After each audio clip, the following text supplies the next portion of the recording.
Hi guys! Welcome back to a new vlog. Pero actually, it's a follow-up because yung loan app na pag-uusapan natin today ay CPXT. Online lending platform na mada-download po sa Google Play Store. So kung bigyan ko kayo ng as much information as possible, I'm not promoting it. I'm just gonna share my full experience about this loan app because a few weeks ago na-approve ko ako guys at kaagad ko pong natanggap yung loan and I thought it's a promising loan app. Pagkatapos kong bayaran yung aking first loan, after 30 days, nag-decide ako mag-loan ulit to see if there are things na hindi ko napansin on my first loan. So, kung balak nyo palang utangan tong CPXT, which seems legit, huwag nyo munang i-download. Panoorin nyo na yung video na to kasi ang dami ko pong gustong i-share sa inyo guys. So, keep watching.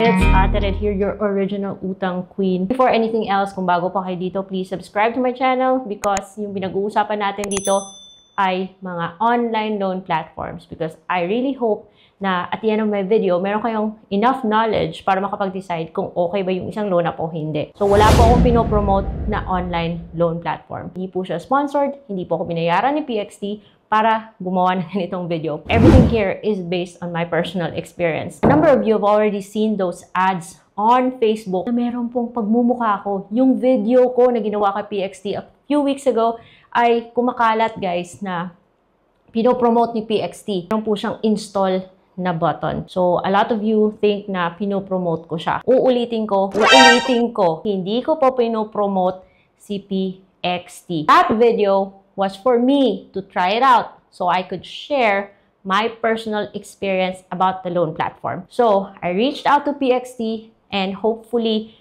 ma-emphasize nila that that video was not to promote. That was a review about their product. So, hindi po ako nang bigay ng permission na gamitin yung video ko para pang-promote. But actually guys, that gave me the opportunity to reach out to them para to ask for assurance na registered sila.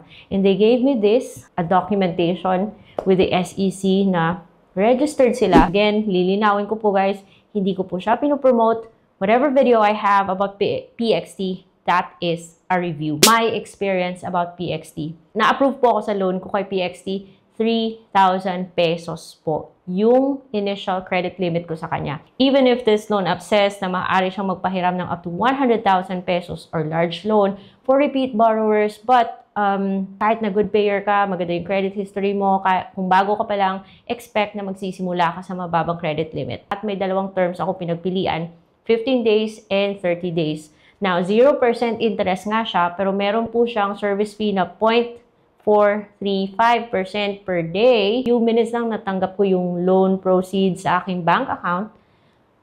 Hindi pa siya buo.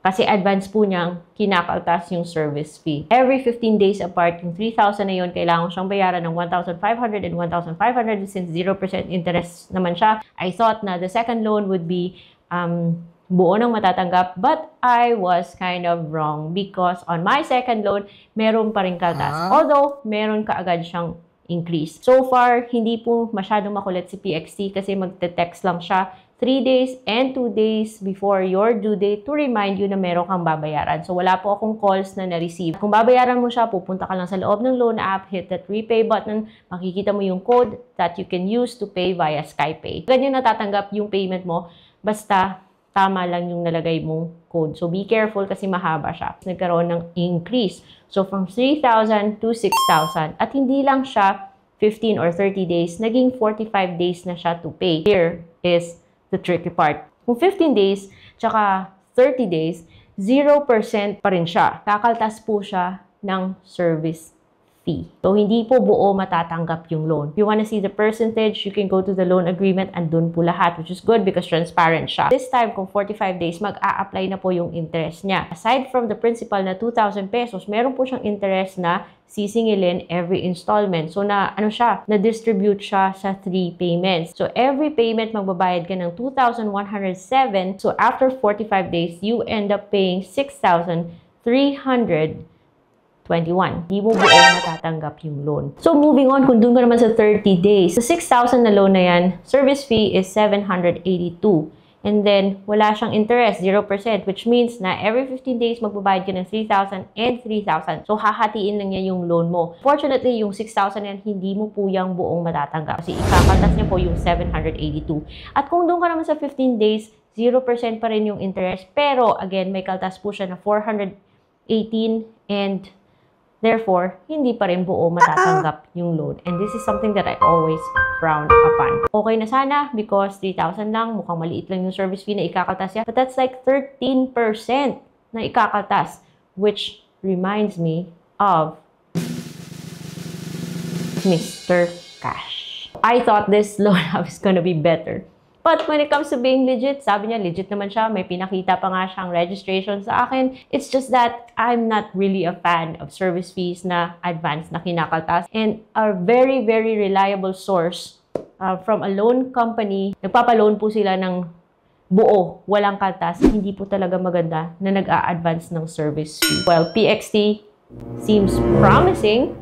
Pero sana ibahin nila yung kanilang loan terms. Because at this point, 50-50 ako sa kanya. Now that you know kung ano yung style ni PXT, and again guys, hindi ko siya pinopromote.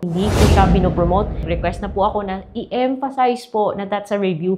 You decide kung okay ba siya sa inyo. Kasi after all, kung wala talaga kayong malalapitan, at least better siya than sa mga loan apps na 35% yung ikakaltas tapos 7 days lang. At least dito meron siyang terms. Yun nga lang, hindi pa rin ako mako-convince na okay siya dahil kasi nagkakaltas po siya ng service fee. I'm sorry. That's how I feel. Kung ipupush mo yung 45 days. Parang si Mr. Cash talaga siya, guys. And I'm not a very huge fan of Mr. Cash. Pero, nasa inyo pa rin yan kung gusto nyo magpatuloy. Decision nyo na yan, guys, because again, and again, mauumay kayo. Hindi ko po pinopromote yung loan app na to. Here's another thing na every time, nung sinubmit ko yung second loan ko, meron po siyang a few minutes na again, nire-review niya kung pwede ka pa niyang pautangin o hindi. Another thing na gusto kong i-point out, main kong phone number, di ba nag-text siya na nasettle ko na daw yung loan ko. Sabi niya, click for loan and you get money right now. When I click that link, dun po ako naipunta sa isang loan app na pang iOS, pero wala po siya sa App Store. Yung loan app is si Paghiram. So, meron po tayong mga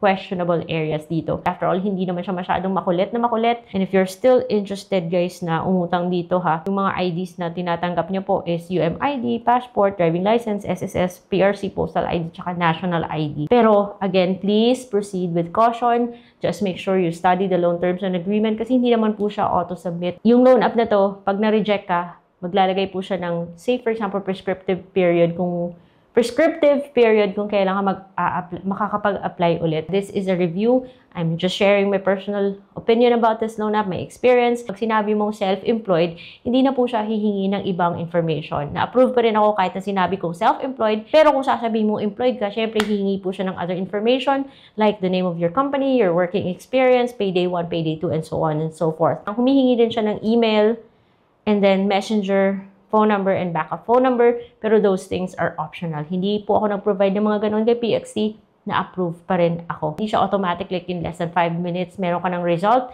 Hihintay ka pa ng a few minutes bago malaman kung meron kang offer, but kahit na may offer ka, that doesn't mean na approve ka na kaagad because it's still subject to further or to final credit assessment. Kung sakali ma-approve ka man, may konting delay, sabi niyang remitting na or issuing, pero maghihintay ka pa ng ilang minutes bago mo matanggap yung pera. I hope pinanood nyo yung buong video para lubos nyo siyang makilala. And after my second loan, i-try ko kung may kaltas pa rin ba. Kasi up to 100,000 yung pwede nyo ipahiram kung repeat borrower ka na. Just imagine kung 13% yung kanyang service fee. Just imagine how big yung ikakaltas niya sa at the time of releasing your loan. Intindihin po natin yung loan terms and agreement bago natin utangan yung isang loan app. Again, and again, and again, hindi ko pinopromote si PXT.